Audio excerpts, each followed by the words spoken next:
오늘 우리에게 주신 하나님의 말씀은 어제에 이어서 사도행전 2장 22절에서 36절까지 2장 22절부터 36절까지 좀 길지만은 우리 같이 들으면 믿음은 들음에서 난다는 우리 말씀과 같이 교독하고 마지막 전 합독합니다. 이스라엘 사람들아, 이 말을 들으라. 너희도 아는 바와 같이 하나님께서 나사렛 예수로 큰 권능과 기사와 표적을 너희 가운데서 베푸사 너희 앞에서 그를 증언하셨느니라. 그가 하나님께서 정하신 뜻과 미리 아신 대로 변명하던 그를 너희가 법 없는 자들의 손을 빌려 못 박아 죽였으나 하나님께서 그를 사망의 고통에서 풀어 살리셨으니 이는 그가 사망에 매여 있을 수 없음이라. 다윗이 그를 가리켜 이르되 내가 항상 내 앞에 계신 주를 배우며 나도 동요하지 않게 하기 위하여 그가 내 우편에 계시도다. 그러므로 내 마음이 기뻐하고 내 혀도 즐거워하였으며 육체도 희망에 거하리니 이는 내 영혼을 음부에 버리지 아니하시며 주의 거룩한 자로 썩임을 당하지 않게 하실 것이므로다. 주께서 생명의 길을 내게 보이셨으니 주 앞에서 내게 기쁨이 충만하게 하시리로다 하였으므로 형제들아, 내가 조상 다윗에 대하여 담대히 말할 수 있노니 다윗이 죽어 장상되어 그 묘가 오늘까지 우리 중에 있도다. 그는 선지자라. 하나님이 이미 맹세하사 그 자손 중에서 한 사람 그 위에 앉게 하리라 하심을 알고 미리 본고로 그리스도의 부활을 말하되 그가 음부에 버림이 되지 않고 그의 욕심이 썩음을 당하지 아니하리라 하셨더니 이 예수를 하나님이 살리신지라 우리가 다 이 일의 증인이로다.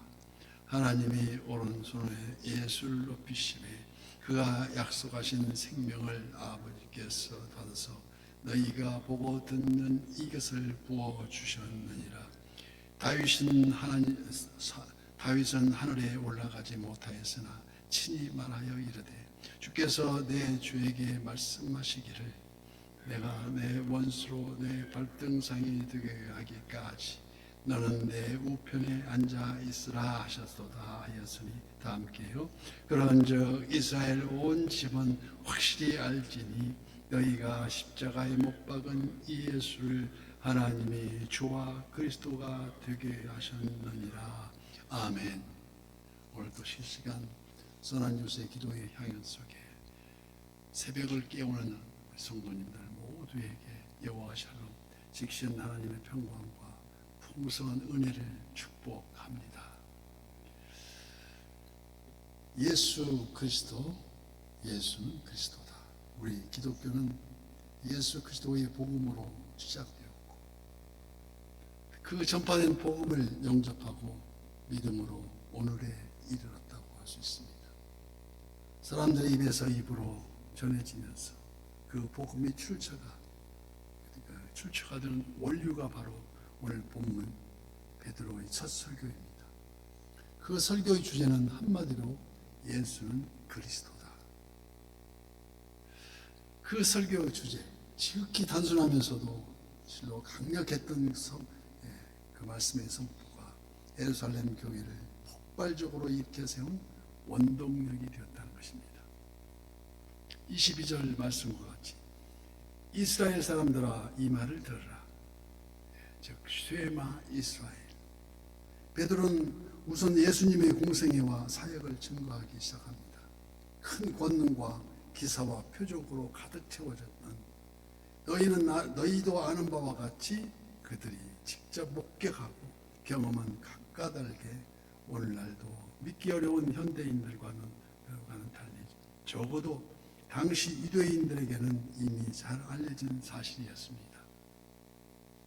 23절 말씀, 그가 하나님께서 정하신 뜻과 마리아 대신 미리 아신 대로 내준 바 되었거늘 너희가 법 없는 자들의 손을 빌려 못 박아 죽였으나, 예수님의 공생애 뿐만 아니라 그의 죽으심도 오직 하나님의 정하신 뜻과 미리 아신 대로 이루어진, 바로 너희가 법 없는 자들의 손을 빌려서, 현실적으로는 유대인들이 로마인들의 손을 빌려서 예수님을 십자가 형틀에 못 박았지만, 근본적으로 하나님께서 미리 정해놓으신 계획과 한치의 오차도 없이 섭리했다는 것임을 우리 베드로는 증거하고 있습니다.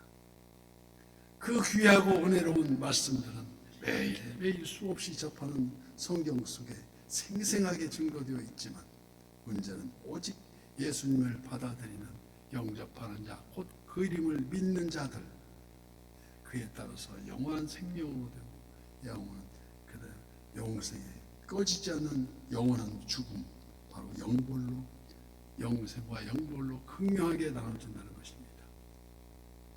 혹자는 대부분 인생이 한 번 죽으면 끝나는 걸 아는데, 천만에 이를 설명하여 베드로는 부활에 대한 증거를 피력합니다.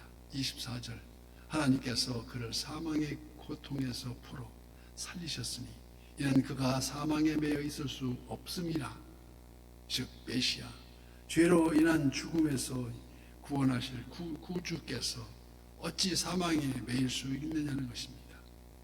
시편 16편 10절 말씀과 같이, 이는 주께서 내 영혼을 수월에 버리지 아니하시며 주의 거룩한 자를 멸망시키지 않으실 것임이라고 말씀과 같이, 주께서 생명의 길을 내게 보이시리니 주의 앞에는 충만한 기쁨이 있고 주의 오른쪽에는 영원한 즐거움이 있나이다 말씀합니다. 즉 영생과 영벌로 확실하게 나눠진다는 것을 말합니다. 27절 말씀에, 이는 내 영혼을 음부에 보내지 아니하시며 주의 거룩한 자를 썩음에 당하지 않게 하실 것이므로다 말씀하듯이, 이는 바로 부활의 첫 열매가 되게 하실 것을 이미 입증하고 있습니다.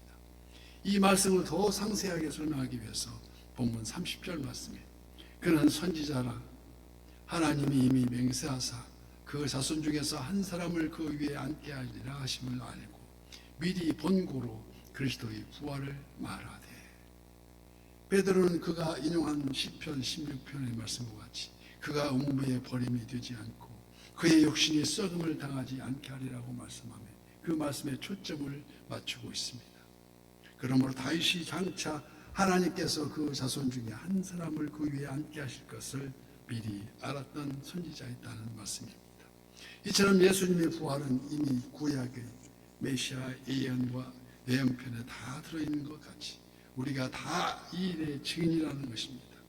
베드로 외에 다른 11 사도들도, 마가 다락방에 문지판 120문도들도, 그리고 부활을 목격한 500여 명의 성도들 모두가 다 증인이고 실제로 바라본 그대로였다는 것을 선언하고 있습니다.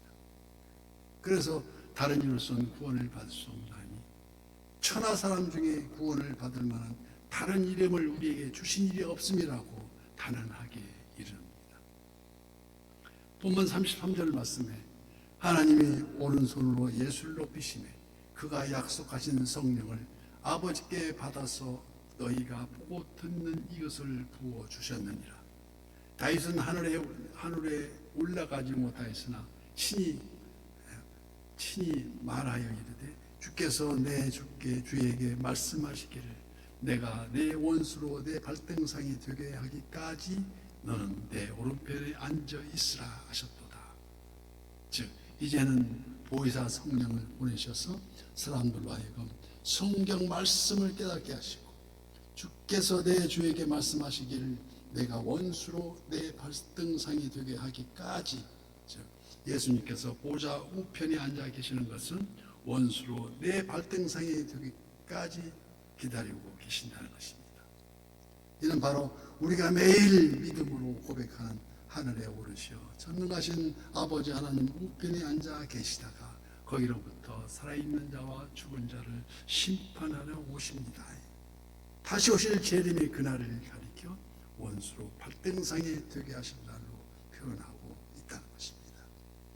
그래서 36절 말씀, 그런즉 이스라엘 온 집은 확실히 알지 너희가 십자가에 못 박은 이 예수를 하나님의 주와 그리스도가 되게 하셨느니라. 결론을 맺고 있습니다. 예수 그리스도라는 것입니다. 이 복음이 그 자리에 운집한 사람들의 심령을 감동시킴으로써 예루살렘 교회는 그날로 회개하고 돌아온 성도의 수가 한 번에 3,000명에 더하였다고 기록하고 있습니다. 십자가 그리고 부활 또 재림은 초대교회가 시작된 복음의 원천입니다. 줄비하게 음식점들이 모여있는 맛집 간판마다 서로 자기 집이 원조집이라고 적혀 있습니다. 하지만 당연히 진짜 원조는 하나밖에 없음을 분명히 우리는 알아야 합니다. 마찬가지로 오늘날 온갖 변형된 복음을 전하는 이단들마저 저마다 원조라고 주장하고 있지만 진짜 원조는 오직 성경에 선포되는 복된 소식, 그 복음의 내용이 있는 그대로 진리일 뿐이라는 것입니다. 인간의 욕심과 탐욕으로 덧칠리고 온갖 사탄의 괴계에 변색된 그럴듯한 유혹에 결코 미혹됨이 없어야 된다는 것은 오직 성경이 가르쳐주는 복 있는 사람의 길이 말씀하고 있습니다. 복 있는 사람은 악인의 꾀를 쫓지 아니하며 죄인의 길에 서지 아니하며 오만한 자의 자리에 앉지 아니하고 오직 여호와의 율법을 즐거워하여 그 율법을 주야로 묵상한다고 합니다.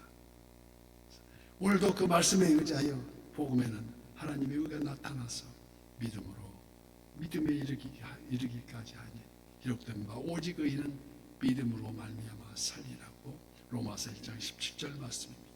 오직 따라야 할 것은 따르고 서야 할 길에 서며 앉아야 할 곳에 앉아야 하는 선한 요새 우리 모든 지체가 되시기를 예수님 이름으로 간절히 축복합니다.